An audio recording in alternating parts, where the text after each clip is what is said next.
Bien, mesdames et messieurs, je vous propose d'ouvrir cette séance plénière.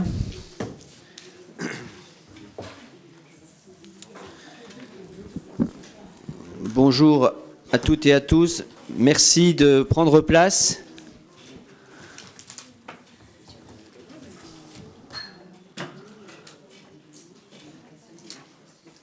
Alors, on a aujourd'hui deux de nos collègues qui sont excusés. Madame Astrid Ditulio qui a donné pouvoir à Monsieur Olivier et Madame Céline Brasseur qui a donné pouvoir à Monsieur Paul Fournier. Vous avez sur vos tables de nouveaux outils de vote. Pour les plus anciens, vous avez connu effectivement la période où nous pouvions voter avec des boîtiers. Donc là, vous avez des boîtiers qui sont personnalisés. Donc, on fera un test tout à l'heure pour voir si les choses fonctionnent. Ces boîtiers sont personnalisés, mais vous devez bien sûr les laisser dans la salle avant de partir. Ne confondez pas boîtier et téléphone portable, parce que je rappelle que les téléphones portables doivent rester normalement éteints et dans vos sacs. Ça permet de faire un peu mieux vivre la séance plénière. Voilà. Alors, si vous voulez, on peut lancer. On lance un test quand? On peut laisser. On va lancer tout de suite. Et ces boîtiers seront seulement utilisés en séance plénière et en CP, on continuera à voter à main levée, comme ça se faisait. Voilà. Donc, comme vous le voyez sur vos écrans, puisque vous avez aussi maintenant des écrans, 1 quand vous êtes pour, 2 quand vous êtes contre, vous pouvez vous abstenir, vous pouvez ne pas prendre part au vote. D'ici, je vois effectivement les collègues qui n'ont pas encore appuyé ou pas sur leur écran, sur leur boîtier, pardon. On va lancer un vote. Le vote, il est tout simple, c'est est-ce que vous êtes pour ou contre l'utilisation de ces boîtiers? Si vous êtes pour, c'est le vert, c'est voilà. Donc, j'ouvre le vote et vous pouvez tester vos boîtiers. Vous n'avez pas besoin de valider, hein. Ça devrait s'afficher à l'écran. Eh ben, il s'affiche en rien. Monsieur Caracula n'a pas voté encore. Ça y est. Donc on a une personne qui a voté contre, Monsieur Fournier. Ça fonctionne bien, Monsieur Fournier. Donc on ferme le vote et on affiche les résultats. Voilà. Donc vous voyez les résultats. Vous avez effectivement eu un vote contre. Voilà. Donc en fait, vous ne voyez pas qui a voté contre, mais moi je peux vous le dire, puisque je l'ai à l'écran, c'est Monsieur Fournier qui a voulu faire un vote séparé. Bien, voilà, merci, donc ça fonctionne, on va donc l'utiliser tout à l'heure. Bien, mesdames et messieurs, alors quand vous avez, oui, effectivement, quand vous avez un pouvoir, vous pouvez utiliser. Si par contre vous devez quitter la salle et que vous n'avez pas donné de pouvoir à votre voisin, vous ne pouvez pas utiliser le boîtier de votre voisin. Ou alors, vous venez avant, me présenter un pouvoir. Si vous devez vous absenter 5 ou 10 minutes, vous présentez un pouvoir ici, mais vous ne pouvez pas voter à la place de votre voisin si vous n'avez pas déposé un pouvoir. Voilà. Donc vous prévoyez les choses avant. Voilà. Alors, ce matin, effectivement, nous nous retrouvons pour apporter, comme vous le savez, quelques ajustements à notre budget et voter un certain nombre de rapports, parmi lesquels l'agence, une nouvelle étape dans le cadre de la création de l'agence d'attractivité, en validant le principe d'une délégation de service public. Cet après-midi, nous aurons également en CP de nouveaux investissements pour nos communes, pour un montant global de plus de 356 000 euros. Nous évoquerons également tous ces projets qui montrent que le conseil départemental est vraiment la collectivité du développement durable et de l'écologie positive, ou encore un certain nombre de nouvelles actions avec le lancement d'un partenariat avec nos acteurs économiques sur l'emploi dans la filière bois, avec l'objectif d'insérer nos bénéficiaires du RSA, dont le nombre diminue maintenant depuis 2 ans, et ça c'est effectivement principalement lié à l'action de notre pôle des solidarités, mais aussi de tous nos partenaires qui agissent en notre nom dans les chantiers d'insertion, par exemple. Une décision modificative ce matin qui s'inscrit également pleinement dans les objectifs et les principes fixés au moment du vote du budget en décembre, maintenir nos investissements autour des priorités pour notre territoire. La santé d'abord, nous en parlerons aujourd'hui, avec les cabinets médicaux mobiles pour lesquels nous avons dédié plus de 1 million d'euros. Sur l'agriculture, avec l'abattoir départemental, qui a vu cette semaine ses premiers travaux. Et il y aura évidemment un geste inaugural dans quelques jours. Je rappelle que c'est un investissement qui sera financé à plus de 60% par le département. Ou encore 2 schémas importants. L'un qui concerne les services d'aide et d'accompagnement à domicile, qui sont partenaires quotidiens du département, pour agir ensemble sur le bien-être de nos seniors et sur l'autonomie des personnes en situation de handicap. C'est un secteur où nous investissons beaucoup, qui souffre beaucoup des crises que nous vivons, et ce schéma vient renforcer notre travail en commun et le maillage de notre territoire. Enfin, il y aura le schéma concernant le soutien au développement à la lecture publique. Ce schéma a présenté un immense travail avec plus de 800 acteurs concernés sur le territoire, plus de 250 contributions. C'est un bel outil qui va notamment nous permettre de soutenir nos bibliothèques de proximité. À l'heure où le tout numérique, c'est important d'envoyer un signal particulièrement fort auprès de nos jeunes et de nos collégiens. Les études montrent par exemple que c'est souvent au moment de l'adolescence et du passage au collège que nos jeunes décrochent de la lecture au profit des écrans. Nous avons donc au département des actions à imaginer sur ce sujet. J'en profite d'ailleurs pour rappeler notre action en matière d'investissement dans le collège, le rapport de la Cour des comptes du 10 mars dernier qui place la Haute-Marne en tête des départements de France en matière d'investissement et d'équipement dans les collèges. Il y a des exemples très concrets de notre action sur ce sujet, comme le collège de Protois, reconstruit pour 14 millions d'euros en 2021, ou le complexe scolaire de Joinville que nous avons inauguré fin 2022. Investir dans les collèges, c'est investir pour notre jeunesse et pour nos familles. C'est aussi agir pour l'attractivité de notre territoire. Alors vous comprendrez, Madame Robert de Haut, que j'ai quand même du mal à accepter le discours négatif constant que vous tenez en proférant de la désinformation politique, bassement politique, puisque le 25 mars dernier, dans un tweet, vous avez cru bon dénoncer les défauts de construction du collège Anne-Franck, où vous vous êtes d'ailleurs rendu en prévenant 10 minutes avant d'y être, sans le moindre respect de monsieur le proviseur. Vous indiquez dans votre tweet avoir constaté des défauts de construction datant de 2006. Le problème, c'est que le collège a été complètement réhabilité en 2007 pour 14 millions d'euros. Donc vous comprendrez que sur ce dossier, une fois de plus, vous parlez d'un dossier que vous ne connaissez pas. Au-delà de votre méthode irrespectueuse, j'ose le dire, de vos mensonges, nous aurions aimé vous entendre valoriser tous les investissements que nous avons faits sur les équipements informatiques, sur le gymnase, sur l'amélioration des conditions de travail pour nos agents. Attractivité, agriculture, santé, collège, soutien à nos communes et à nos habitants. Aujourd'hui, nous allons montrer à nouveau que nous sommes pleinement mobilisés pour notre territoire et surtout pour les habitants de ce département. Je vous remercie.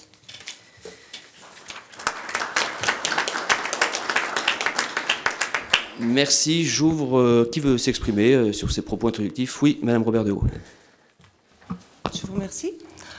Donc tout d'abord sur mon tweet, sur mon action sur le terrain, je pense que c'est une bonne chose, ça fait partie de mes fonctions, de me rapprocher des habitants et donc de toutes les problématiques qu'on peut me soumettre, puisque cette problématique du collège m'avait été soumise. C'est pour cette raison que je suis allée sur place afin de voir ce qu'il en était. Effectivement, il y a eu des malfaçons en 2006 et ce sont des problèmes qui ont été réglés sans recours particulier, plutôt à l'amiable. Et du coup, effectivement, j'ai visité les locaux où c'est assez impressionnant, puisque tous les murs sont tachés, enfin tous les plafonds sont tachés, c'est inondé. Voilà, moi je suis allée voir ce dont il s'agissait.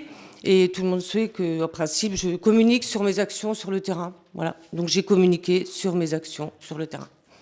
Après, si ça vous plaît pas, je suis désolée, mais bon, c'est le fait d'être sur le terrain, peut-être qui vous gêne, je ne sais pas. Enfin, en tout cas, c'est ma manière de travailler et je continuerai. Sinon, je reviens à nos moutons. Je voudrais d'abord nous réjouir des modifications du budget concernant le budget des chantiers d'insertion. C'est une bonne modification qui va dans le bon sens. Ensuite, j'aimerais donner des nouvelles du rendez-vous maintenant régulier, votre projet des hôpitaux neufs de Chaumont et Langres. J'aimerais dire qu'à plusieurs reprises, vous avez dit que vous aviez le soutien financier de la région Grand Est. Vous avez également affirmé aux membres du GIP, lors de la dernière Assemblée générale, que pour obtenir... vous l'avez en fait affirmé pour obtenir l'accord de principe d'un engagement de 20 millions du GIP. Or, ce sujet a été l'objet d'une question de nos collègues lors de la dernière assemblée plénière du Conseil régional, il y a une quinzaine de jours. Et il s'avère que ce sujet n'a jamais été l'objet de discussion à la région et encore moins d'une décision. Le président Leroy a clairement dit, je cite, qu'il ne s'était pas saisi du sujet et que, ouvrez les guillemets, ce sujet n'était pas à l'ordre du jour. Autrement dit, vous avez affirmé une position qui n'est à l'heure actuelle qu'une espérance de votre part, semble-t-il, cela pour vous inventer des soutiens fictifs afin de renforcer votre position, en trompant un peu vos auditoires, et je pense que ça n'est pas une attitude responsable. Je voulais... alors, ce n'est pas une question, hein, c'est une affirmation. Ensuite, sur un autre sujet de l'ordre du jour, je voudrais parler des réhabilitations et des rénovations qui sont prévues ou déjà actées. Je pense à la Villa Marlex, le bâtiment Issartel, l'immeuble Siro, la rénovation de l'hôtel départemental. Alors, je précise que je ne remets pas du tout en cause ces travaux. Hein, ce ne sera pas la peine de me dire que je ne veux pas. Je suis d'accord avec ces travaux, hein, qui pour certains étaient urgents. Je pense au bâtiment Issartel qui prenait l'eau. Donc, évidemment, il était indispensable d'agir dans l'urgence. Pouvez-vous m'indiquer pour quelles raisons les restes à financer les plus importants se situent sur l'année N+1, c'est-à-dire 2024, et les exercices au-delà de N+1, c'est-à-dire 2025, 26 et 27 ? Alors, il y a deux solutions. Soit les travaux sont terminés, mais je ne crois pas que ce soit le cas. À ce moment-là, est-ce une volonté de reporter le plus gros de la dette sur l'avenir afin d'équilibrer le budget de l'année en cours ? Mais si les travaux ne sont pas terminés, ce qui semble être plutôt le cas en l'occurrence, ces affectations intègrent-elles l'inflation des matières premières dans le bâtiment, qui peut atteindre 30 à 40%, voire plus dans certains cas ? J'ajouterai que j'ai rencontré plusieurs maires qui m'ont dit ne pas avoir souhaité donner suite ou qui ont reporté certains travaux prévus dans leur mairie, parfois depuis longtemps. Étant donné la conjoncture, pour certains, cela ne leur semblait pas opportun, mais aussi à cause de l'augmentation des prix des matériaux. Question numéro 2. Certains de ces travaux ne pouvaient-ils pas être reportés ? Je rappelle qu'on parle ici de plus de 10 millions d'euros. Ensuite, j'ai un autre sujet, puisque c'est également à l'ordre du jour, hein, c'est le sujet de la RN 64. Alors, c'est un sujet pour lequel j'ai eu de nombreuses remontées également. 67, excusez-moi, pardon. 64, c'est mon année de naissance, j'ai sans doute quand j'en ai. Vous abordez le rapport de la Cour des comptes de la page 16 à la page 18 de l'ordre du jour. Dans le rapport de la Cour des comptes, vous analysez la page 27 de ce même rapport de la Cour des comptes, traitant du réseau et en ne commentant que le paragraphe 6164.4.1 qui traite du réseau routier qui est satisfaisant. Nous sommes d'accord. Pour ma part, c'est le paragraphe 6142 traitant du contrôle et de l'entretien des ouvrages d'art qui m'apparaît, comme le constate la Cour des comptes, préoccupant. Je vous l'avais d'ailleurs déjà signalé au moment où le rapport était sorti. Je vous avais fait cette remarque sur cette partie du rapport. Donc, sur l'article 6142, les ouvrages d'art, ouvrez les guillemets, je cite...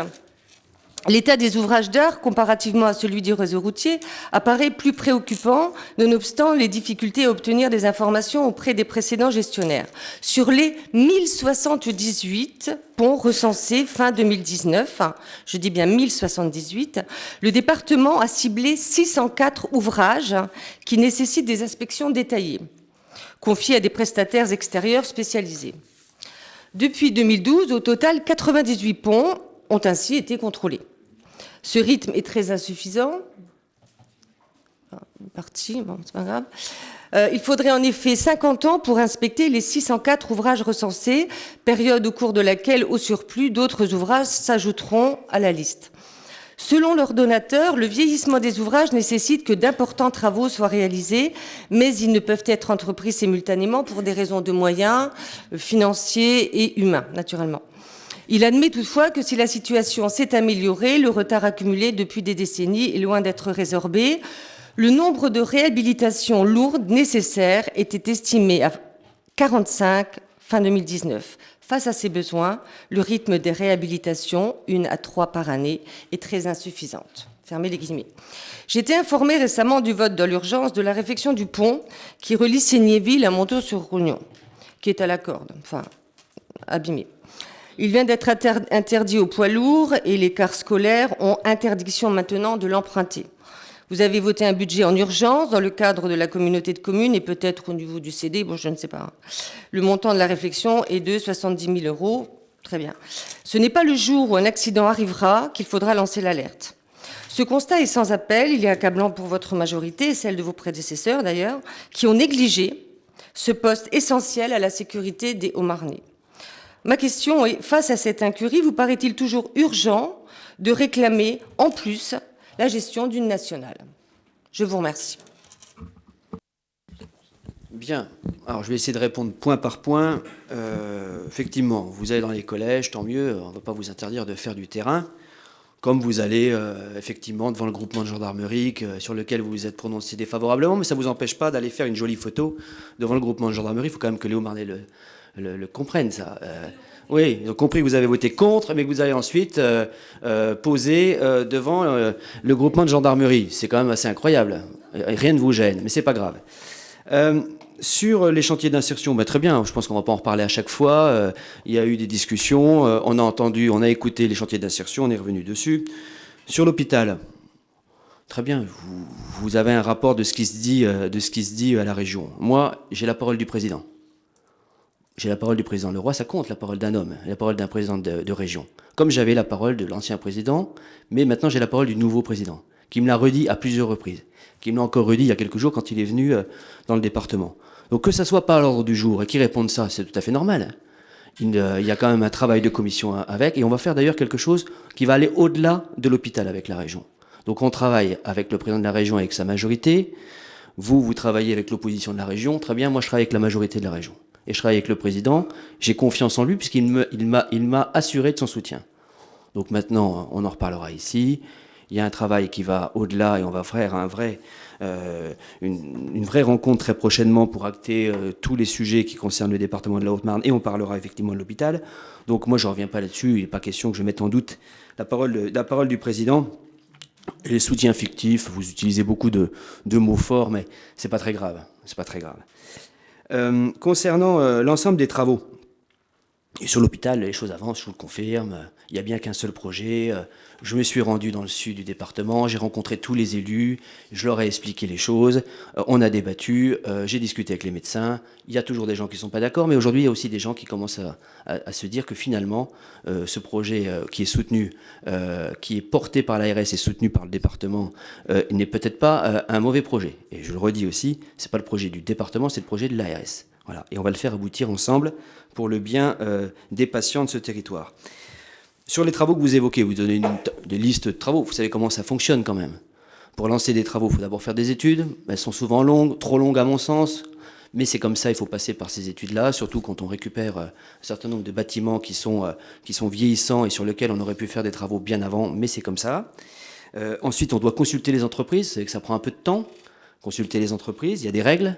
On l'a déjà évoqué ici, vous ne les connaissez pas, mais il y a quand même des règles de consultation des entreprises et on ne peut pas faire n'importe quoi. Et on doit discuter ensuite, et on doit ensuite passer en commission. Donc tous ces travaux qui sont aujourd'hui étalés sur 2, 3, 4 ans, c'est juste la procédure normale quand on veut faire des travaux. Maintenant, ils sont actés, ils se feront, parce que c'est le patrimoine du département et je veux vraiment qu'on entretienne ce patrimoine. Sur parler des maires et effectivement du courrier qu'on a envoyé aux élus. Pourquoi ? Parce qu'on a des projets aujourd'hui qui ont été actés depuis plus de 10 ans ici. Donc on a attribué des subventions, en tout cas on a pris des décisions ici qui permettaient d'attribuer des subventions à des élus. Donc ce n'est pas une histoire de crise Covid. Ce sont des dossiers pour certains qui remontent à 2009. À 2009. Et on a écrit au maire parce que c'est de l'argent qui nous est engagé mais qui n'est pas utilisé. Et on a besoin de savoir ce qui va se faire et ce qui va ne pas se faire. Donc il y a beaucoup de projets d'ailleurs qui ont été abandonnés et on n'a jamais su. Il y a beaucoup de projets qui ont été reportés, mais ce n'est pas uniquement la crise Covid et la crise de l'inflation qu'on connaît qui a repoussé. Et d'ailleurs, quand les élus nous expliquent que le projet va se faire, on ne supprime pas les subventions, il n'y a pas de problème. Simplement, on a voulu remettre un peu, effectivement, un peu d'ordre dans tout ça en disant, depuis 2009, on a certains projets qui n'ont pas été abandonnés ou on n'est pas au courant. Donc, un courrier est parti auprès de tous les élus. Je rappelle quand même qu'ici, la seule chose, il y a des choses qu'on ne peut pas dire, on ne peut pas faire de procès au département sur l'accompagnement aux communes. Cette semaine, j'étais dans 2 départements. Prenez ces chiffres, puis la presse d'ailleurs peut les entendre, parce que j'étais dans le Maine-et-Loire, 800 000 habitants, 5 millions attribués aux communes et à leurs groupements par an, quand nous on met 16 millions. Nous on est à 172 000 habitants. Dans les Deux-Sèvres, 380 000 habitants. Pour les intercommunalités et leurs communes, 7 millions. Je répète, nous on met 16 millions par an.